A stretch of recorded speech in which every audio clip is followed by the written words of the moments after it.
It's like my ears are tuned for sound effects now. I heard this ball slowing down and instantly thought it would make a good car sound effect. So I made it.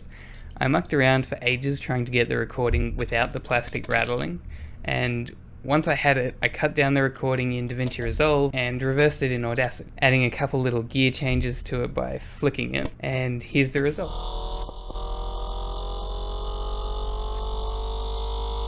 You can use this sound effect for free whenever you want. It's all yours. Link in the description.